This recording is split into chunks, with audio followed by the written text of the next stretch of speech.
Friends and my dear students, आप लोग कैसे हैं? मैं समझ सकता हूँ कि आप लोग अच्छे ही होंगे। लॉकडाउन में अच्छे से घर में रह रहे होंगे, अच्छे अच्छे किताबें पढ़ रहे होंगे और यूनिवर्सिटी के यूट्यूब चैनल के माध्यम से नए नए चीज़ों को सीख रहे होंगे यूनिवर्सिटी के यूट्यूब के माध्यम से।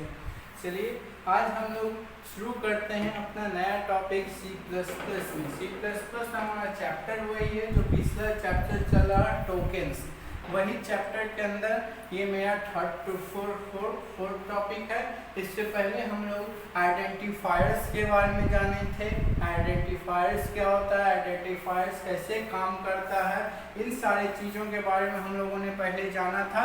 आज हम लोग जानेंगे आइडेंटिफायर के बाद कांस्टेंट आता है। ठीक है, आज हम लोग जानेंगे कांस्टेंट क्या होता है और कांस्टेंट का हिंदी मीनिंग क्या होता है, कांस्टेंट मतलब क्यों होता है, कांस्टेंट क्यों जरूरी है प्रोग्रामिंग लैंग्वेज में, कांस्टेंट को क्या महत्व है, कांस्टेंट क्या है, तो इसके बारे में जानेंगे। चलिए अब हम लोग सीखते हैं कांस्टेंट के बारे में।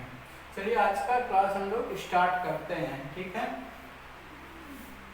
कांस्टेंट,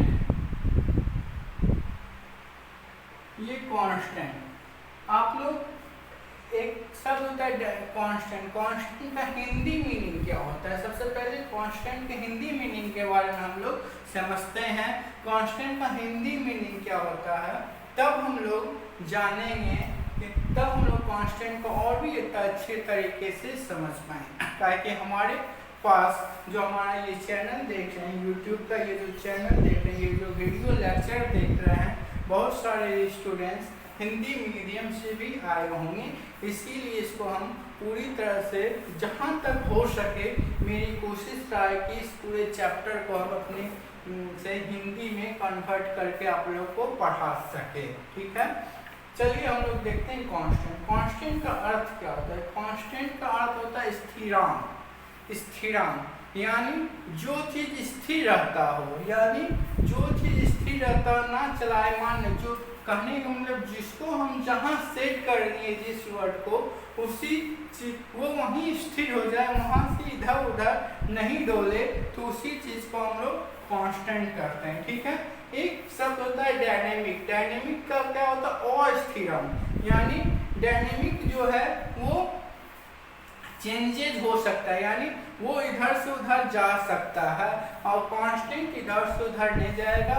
कांस्टेंट को स्थिरांक कहते हैं, वो एक जगह स्थिर रहेगा और वहीं स्थिर रह के काम करेगा। ठीक है, इसी को हम लोग कांस्टेंट कहेंगे। कांस्टेंट का तो मीनिंग समझ लें, कांस्टेंट का मीनिंग स्थिरांक होता है, और स्थिरांक शब्द से यही होता है। स्थिरांक जैसे हिंदी मीनिंग स्थिरांक हो गया, तब तो आप समझ गए होंगे स्थिरांक मतलब स्थिर, जो चीज स्थिर रहता है उसी चीज को हम लोग कांस्टेंट कहते हैं। ठीक है, ये बात हो। अब समझाने ये कांस्टेंट को, कांस्टेंट का इंट्रोडक्शन क्या होता है इस बारे में जाने। As the name suggest, as the name suggests,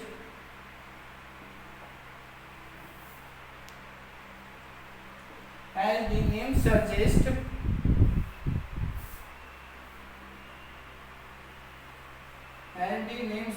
constant is constant is such variable and value in C++.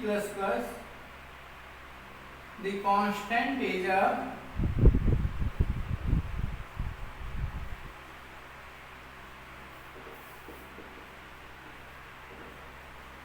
such variable and value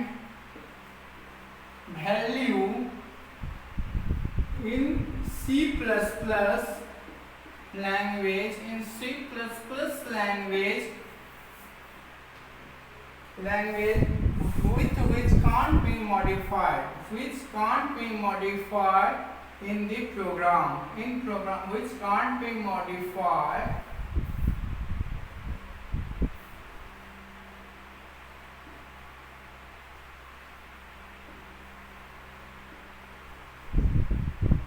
in program।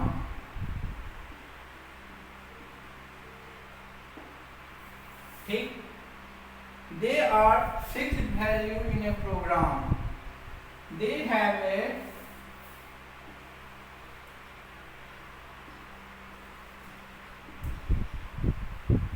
fixed value in a program. ठीक, every constant have a some range.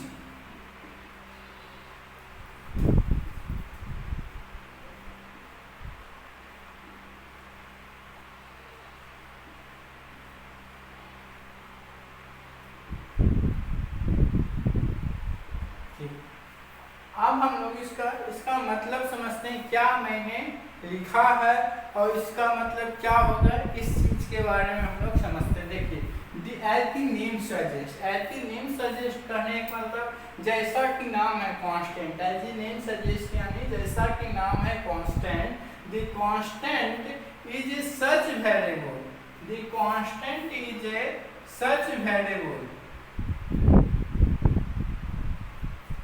the constant is such variable and value in C++ language which can't be modified in program। कहने का मतलब constant एक ऐसा value या variable है, C++ में constant एक ऐसा वैल्यू या वेरिएबल होता है जिसको कि आप चेंज नहीं कर सकते। पूरे प्रोग्रामिंग के दरमियान जब हम लोग कोई प्रोग्राम बनाते हैं तो उस पूरे प्रोग्रामिंग के दरमियान उसको हम लोग चेंज नहीं कर सकते हैं।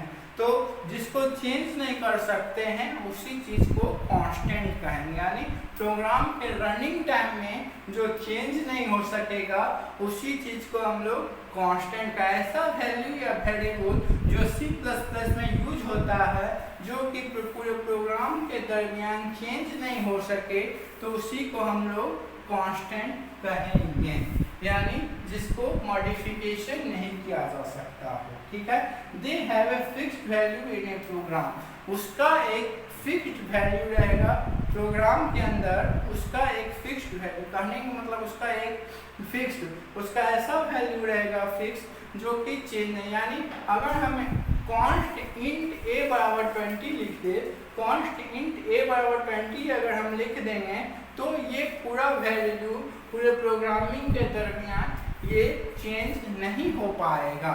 ठीक है, तो उसका कहने का मतलब कांस्टेंट में अगर कोई वैल्यू, कांस्टेंट कीवर्ड को लिख के अगर कोई वैल्यू हम लोग डिक्लेयर करते हैं प्रोग्रामिंग में तो वो चेंज नहीं हो सकता है।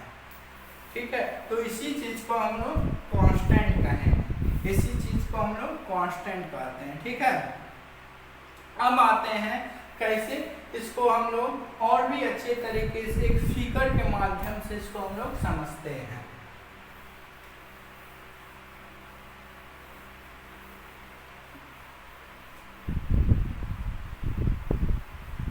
देखिए, कांस्टेंट, कांस्टेंट लिखा हुआ है, ऊपर पे हम लोग कांस्ट लिखे। कांस्टेंट जब भी डिक्लेयर होगा, constant must be declare with const keyword. Firstly हम लोग ये जानते हैं, constant must be declare with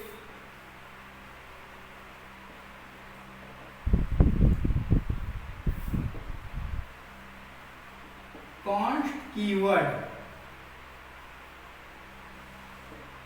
constant जो है कांस्ट कीवर्ड से ही डिक्लेयर होगा। कांस्टेंट का डिक्लेरेशन जब भी करेंगे तो कांस्ट कीवर्ड लगा के ही हम लोग कांस्टेंट को डिक्लेयर करेंगे। तो पहले हम लोग आते हैं इसके बारे में, इसको कैसे लिखते हैं। पहले लिखते हैं ऊपर कांस्ट, जो कि कीवर्ड कहलाता है। ठीक, क्योंकि हम अभी बोले हैं कांस्टेंट जब भी डिक्लेयर करेंगे वो कांस्ट कीवर्ड के माध्यम से डिक्लेयर करेंगे। उसके बाद इंट लिखेंगे, इंट को हम लोग डाटा टाइप कहते हैं। डाटा टाइप, इसका हमारा डाटा टाइप हमारा नेक्स्ट टॉपिक है, जिसके बारे में हम लोग डाटा टाइप के बारे में और भी अच्छे से जानेंगे। अभी हम लोग जान लें इंटीजर को डाटा टाइप कहते हैं। ठीक है,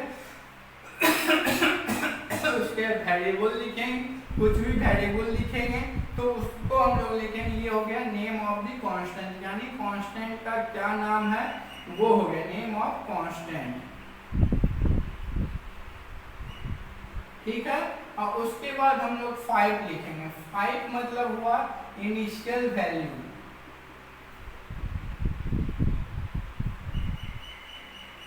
अब एक बात आप लोग को दिमाग में आया होगा, सर तो बोल रहे हैं हम 5 लिखेंगे, क्या और कोई भी वर्ड कोई भी डिजिट लिख सकते हैं क्या? नहीं लिख सकते, ऐसा नहीं है। या कोई भी डिजिट लिख सकते हैं, वो जो भी डिजिट यहाँ इक्वल टू के बराबर बाद लिखाएगा वो डिजिट इनिशियल वैल्यू ही कहलाएगा। ठीक है, इसी तरह हम लोग कांस्टेंट को डिक्लेयर करते हैं। कांस्टेंट को डिक्लेयर करने में के बाद हम लोग को कॉन्स्ट कीवर्ड लिखना बहुत जरूरी होता है। अगर हम लोग कॉन्स्ट कीवर्ड नहीं लिखते हैं तो कांस्टेंट डिक्लेयर नहीं हो पाएगा। ठीक है,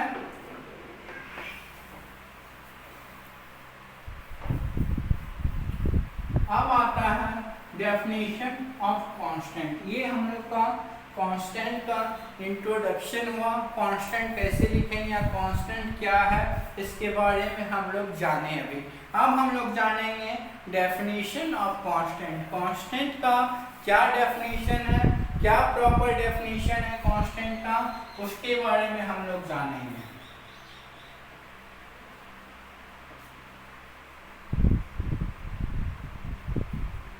ठीक, हम लोग जानेंगे डेफिनेशन ऑफ कांस्टेंट। कांस्टेंट का क्या डेफिनेशन है और कांस्टेंट कैसे डिफाइन होता है, इस चीज के बारे में हम लोग अभी जानेंगे और कांस्टेंट के बारे में और अच्छे से जानने का प्रयास करेंगे। ठीक है, अब हम लोग आते हैं क्या इसका डेफिनेशन। कांस्टेंट पहला 2 तरीके से डिफाइन किया जा सकता है। पहला डिफाइन होता है using hash defined preprocessor. Using hash defined preprocessor. Hash defined preprocessor के मदद से। और दूसरा डिफाइन होगा यूजिंग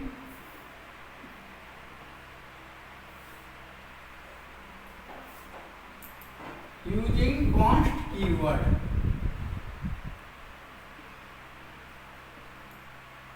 ठीक, हम लोग 2 तरीके से कांस्टेंट को डिफाइन करेंगे। पहला डिफाइन कर सकते हैं यूजिंग हैश डिफाइंड प्रीप्रोसेसर के मदद से और दूसरे तरीके से डिफाइन करेंगे यूजिंग कॉन्स्ट कीवर्ड के मदद से हम लोग कांस्टेंट को डिफाइन कर सकते हैं। ठीक है, अब आप लोग के दिमाग में आता होगा भाई कि यूजिंग हैश डिफाइंड प्रीप्रोसेसर क्या है, आखिर ये प्रीप्रोसेसर का अर्थ क्या होता है। Using hash defined preprocessor directive. Using hash defined preprocessor directive, ये प्रीप्रोसेसर डायरेक्टिव का अर्थ क्या होता है। पहले यूजिंग का मतलब क्या होता है, उससे यूज करने वाला। डिफाइन का मतलब होता है परिभाषा। ठीक है, यूजिंग हैश डिफाइन। अब आता है प्री प्रोसेसर। प्री प्रोसेसर का अर्थ क्या होता है, इसका मतलब क्या होता है। प्री प्रोसेसर का मतलब, प्री का मतलब पहले होता है, प्रोसेस का मतलब प्रोसेस करना, जो पहले प्रोसेस करता हो तो उसी को हम लोग प्री प्रोसेसर बोलते हैं। अब इसका हिंदी में डिफाइन के तो हम हिंदी में बोल दिए इसका जो मीनिंग हो सकता है। अब ये हम कैसे ये डिफाइन होगा, प्रोग्रामिंग लैंग्वेज के माध्यम से हिंदी में इसको हम लोग देखते हैं। ठीक है, प्री प्रोसेसर के रूप में हम हमारी सोर्स फाइल में जो भी स्टेटमेंट लिखते हैं, प्री प्रोसेसर उसे कहते हैं। हम अपनी सोर्स फाइल में जो भी स्टेटमेंट, सोर्स फाइल यानी कंप्यूटर में जो भी हम लोग स्टेटमेंट लिखते हैं वे कंपाइलेशन से पहले प्रोसेस होता है। वो भी जो भी हम लोग स्टेटमेंट सोर्स फाइल में लिखते हैं, प्री प्रोसेसर डेरिवेटिव मतलब होगा जो भी स्टेटमेंट हम लोग सोर्स फाइल में लिखते हैं या लिखेंगे उसको कंपाइलेशन से पहले जो प्रोसेस होता है, जो कंपाइलेशन करनी यानी जो हम लोग कंपाइल करते हैं उससे पहले ही जो प्रोसेस हो जाता है उसी को हम लोग प्री प्रोसेसर कहेंगे। यानी हम अभी क्या कहें, प्री मतलब पहले, प्रोसेस मतलब बाद, जो काम कर रहे हैं यानी जो पहले, यानी जो भी हम लोग कोडिंग करते हैं, सोर्स फाइल में जो भी हम लोग कोडिंग लिखेंगे वो कंपाइलेशन से पहले प्रोसेस हो जाएगा, तो उसी चीज को हम लोग प्री प्रोसेसर कहेंगे। इसी स्टेटमेंट को सामान्य रूप से डेरिवेटिव भी कहा जाता है। ठीक है, अब इसको हम लोग इंग्लिश में समझेंगे। द प्री प्रोसेसर और प्री प्रोसेसर, ठीक है। मेरे ख्याल से ये तो आप लोग समझ गए होंगे प्री प्रोसेसर किसको कहते हैं। ठीक है, मेरे ख्याल से ये बात तो आप लोग को समझ में आ गई होगी प्री प्रोसेसर किसको कहते हैं। प्री प्रोसेसर के बारे में, प्री प्रोसेसर का हिंदी तो आप लोग समझ ही गए होंगे। अब इसके बेस पर एक प्रोग्राम हम लोग बना लेते हैं। ये प्रोग्राम क्या है, एरिया निकालने का प्रोग्राम हम लोग बनाते हैं। इसमें क्या लिखें, pre processor derivative. Pre processor derivative में क्या कहें, जो हम लोग इसमें कहेंगे हैश डिफाइन से ही हम लोग कोई भी प्रोग्राम लिखेंगे प्री प्रोसेसर। जैसे यहाँ लिखेंगे hash define length 10 using hash defined pre processor. हम लोग अभी समझ गए कि using hash defined pre processor मतलब क्या होता है। प्री प्रोसेसर का हिंदी मीनिंग हम लोग समझ गए थे अच्छे से। ठीक है, अब हम इस पर एक प्रोग्रामिंग, एक छोटा सा प्रोग्राम स्क्वायर का लेंथ एंड विड्थ स्क्वायर का निकाल के हम लोग देख लेते हैं क्या होता है। अब हम लोग क्या कहते हैं, प्री प्रोसेसर में हम लोग जो भी यूजिंग हैश डिफाइन है, तो इसीलिए हम लोग हैश डिफाइन लेंथ 10 लिखे हैं। उसके बाद अब लिखेंगे हैश डिफाइन विड्थ 5। ठीक है, अब उसके बाद हम लोग लिखेंगे define hash define new line. New line को लिखेंगे, न्यू लाइन इसलिए हम लोग लिखेंगे क्योंकि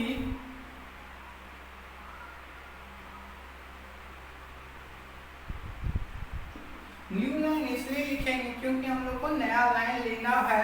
जब हम लोग को नया लाइन लेना होता है तो उसी में हम लोग न्यू लाइन लिखते हैं। अगर हम लोग यहाँ न्यू लाइन नहीं लिखते हैं तो क्या होगा, लेंथ और विड्थ एक ही लाइन में आ जाएगा, तो वो देखने में अच्छा नहीं लगेगा, इसलिए हम लोग न्यू लाइन लिखते हैं। ठीक है, अब हम इंट में, क्योंकि कोई भी प्रोग्राम की शुरुआत होती है तो मेंस होती है, क्योंकि मेन फंक्शन के अंदर प्रोग्राम का सारा चीज होता है।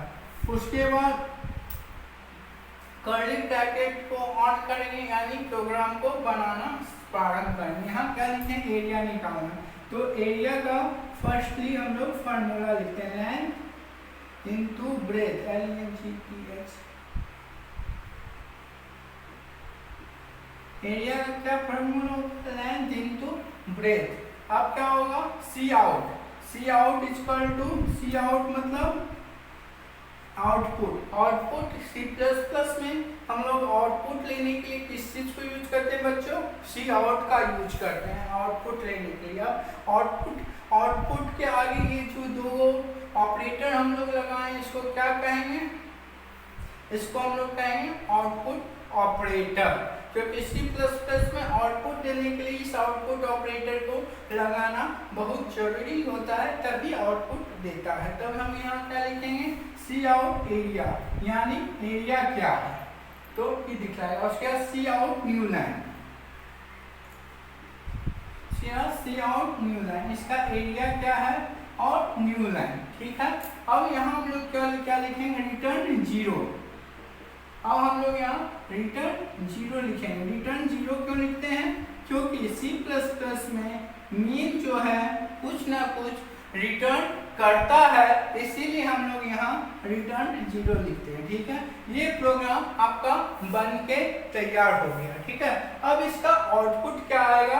आउटपुट क्या आएगा? तो ये क्या करेगा, लेंथ इंटू ब्रेथ को जोड़ देगा। ये जो लेंथ है, लेंथ यहाँ हम 10 लिए हैं, 10 इंटू 5 कर देगा। ये जो लेंथ है, लेंथ इक्वल टू 10 और ब्रेथ इक्वल टू 5। ठीक है, लेंथ इंटू ब्रेथ, यहाँ लेंथ ले लेगा यहाँ से 10 और ब्रेथ ले लेगा 5। लेंथ और ब्रेथ को 10 इंटू 5 करके जोड़ देगा और एरिया निकाल लेगा। Area equal to 50, area equal to 50 लिख देगा। एरिया इक्वल टू, इसका आउटपुट लिखेगा ऐसे, आउटपुट लिखेगा एरिया इक्वल टू 50।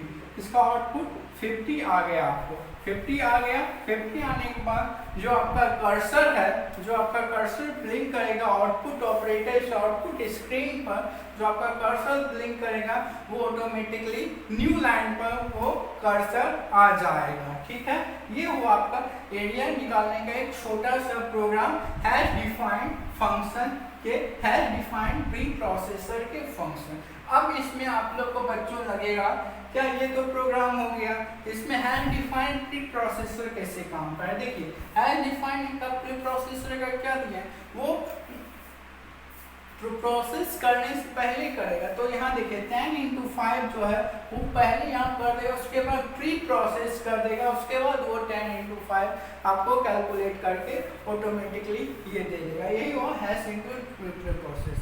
अब हम आते हैं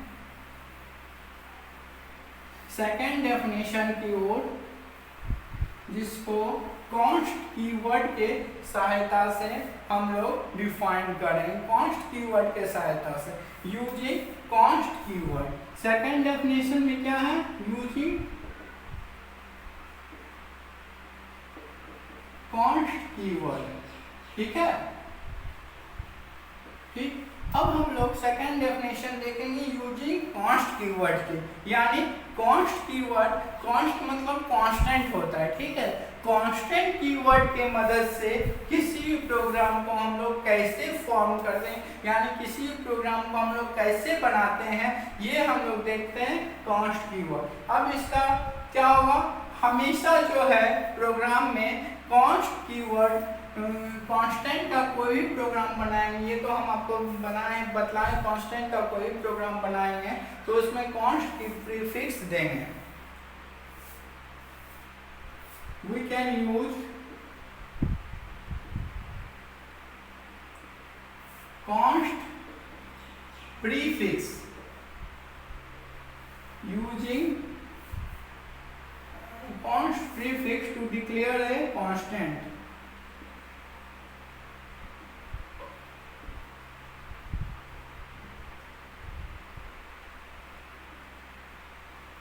कांस्टेंट को डिक्लेयर करने के लिए हम लोग कॉन्स्ट प्रीफिक्स का यूज करेंगे। प्रीफिक्स मतलब क्या हुआ, जिस चीज को हम लोग पहले, प्री मतलब क्या होता है पहले, फिक्स मतलब यूज कर, जिस चीज को हम लोग पहले यूज करते हैं, यानी ऐसा कीवर्ड जिसको हमको लगा के पहले यूज करना है उसी को प्रीफिक्स कीवर्ड बोलते हैं। यहाँ प्रीफिक्स कीवर्ड क्या है, कॉन्स्ट कीवर्ड, यानी कॉन्स्ट है या प्रीफिक्स कीवर्ड। अब इसका हम लोग प्रोग्राम इसका देखते हैं सिंटैक्स। फर्स्टली हम लोग सिंटैक्स इसका देखते हैं, सिंटैक्स कैसे होगा। सिंटैक्स, सिंटैक्स मतलब प्रारूप, कैसे ये प्रोग्राम का मेन प्रारूप, कैसे इसका मेन प्रोग्राम लिखा है उसका क्या प्रारूप होता है उसको देखते हैं। ठीक है, सिंटैक्स, सिंटैक्स क्या, const type variable plus value, const type variable equal to value. ठीक है, ये इसका सिंटैक्स हो गया। Const type variable equal to value जो है इसका सिंटैक्स है। इसी तरह से ये पूरा प्रोग्राम बनेगा, इसी के हिसाब से ये प्रोग्राम आपका बनेगा, यानी डिजाइन होगा। ठीक है, अब इसके एक छोटा सा इसमें प्रोग्राम बनाते हैं, वो प्रोग्राम भी एरिया निकालने का है। तो सबसे पहले कोई प्रोग्राम हम लोग बनाते हैं, जैसा कि हम लोग जानते हैं कोई प्रोग्राम जब बनाते हैं तो हम लोग को इंट मेन से ही वो प्रोग्राम यूज करना होता है, मेन फंक्शन ही। उसके कर्ली ब्रैकेट से प्रोग्राम को खोलते हैं, उसके बाद कॉन्स्ट कीवर्ड लगाएं, क्योंकि हम बोले हैं प्रीफिक्स में कॉन्स्ट कीवर्ड लगाता है, हमने बोला है भी। तो const int LENGSTH const length बराबर 10। उसके बाद क्या लिखेंगे const breadth, const int breadth, const int breadth, const int breadth बराबर 20। ठीक है, कॉन्स्ट इंट ब्रेथ बराबर 20 लिखेंगे। उसके बाद क्या लिखेंगे इंट एरिया, यानी एरिया को हम लोग इंटीजर कीवर्ड इंटीजर में लिए, एरिया को हम लोग इंटीजर में लिखेंगे। तो इंट एरिया, उसके बाद लिखेंगे जब इंट एरिया लिए तो एरिया का फार्मूला क्या होगा भैया, तो एरिया का फार्मूला होता है L into B, length into breath.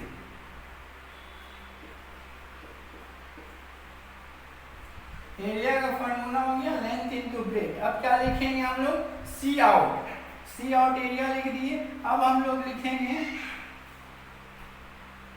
सी आउट एरिया, क्योंकि हम लोग को यहाँ आउटपुट देना है, इसलिए हम लोग लिखेंगे सी आउट एरिया।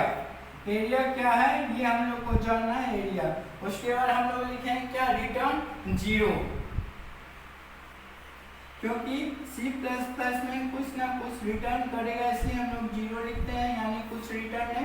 उसके बाद ये प्रोग्राम ये कर्ली ब्रैकेट को क्लोज करिए। देखिए हम लोग प्रीफिक्स डेरिवेटिव में क्या किए थे, लेंथ जो है 10 और 20 लेंथ, उसमें हम लोग 10 और 5 10 लिए थे और ब्रेथ 5 लिए थे। 10 और 5 को क्या करते प्री मतलब पहले ही डिक्लेयर कर दिए थे, और उसके बाद उसका लिए थे लेंथ और ब्रेथ, L इंटू बी उसको बाद में लिखे थे। ठीक है, क्योंकि उसमें हम क्या कहते हैं पहले ही उसको हो जाएगा, इसीलिए उसका हम पहले ही उसको हम लेंथ क्या है ब्रेथ क्या है ये हम उसका डिक्लेयर किए थे। ठीक है, अब इसमें ये हो गया। अब यहाँ क्या हम उसी ढंग से यहाँ एरिया जो लेंथ इंटू ब्रेथ है इसका कैलकुलेट करें, लेंथ इंटू ब्रेथ, लेंथ 10 हो गया और ब्रेथ 20 हो गया, तो 10 प्लस इंटू 20, 10 और 20 को ये गुना कर देगा, और 10 और 20 को गुना करने के बाद इसका 10 और 20 को गुना करने के बाद इसका आंसर आ जाएगा 2, इसका आउटपुट आएगा, इसका आउटपुट आपका 200 आ गया। ठीक है, ये हुआ आपका आज का कांस्टेंट का क्लास, कांस्टेंट टॉपिक का आज का ये क्लास था, कांस्टेंट टॉपिक का। ये आपका ये हुआ हेल्स यूजिंग कॉन्स्ट कीवर्ड के मदद से हम लोग कांस्टेंट को कैसे डिफाइन करेंगे, यूजिंग प्री प्रोसेसर डेरिवेटिव की मदद से हम लोग कांस्टेंट को कैसे डिफाइन करेंगे, ये सारे चीज आज के क्लास में हम लोग ने जाना है। ठीक, अब नेक्स्ट क्लास के लिए हम लोग नेक्स्ट टॉपिक लेकर जल्दी आपके पास आएंगे। तब तक के लिए स्टे होम और स्टे सेफ, और हमारे जो पुणे यूनिवर्सिटी में जितना वीडियो आते हैं उन सारे को अच्छे से देखें और पढ़ें भी। ठीक है, स्टे होम स्टे सेफ। अगर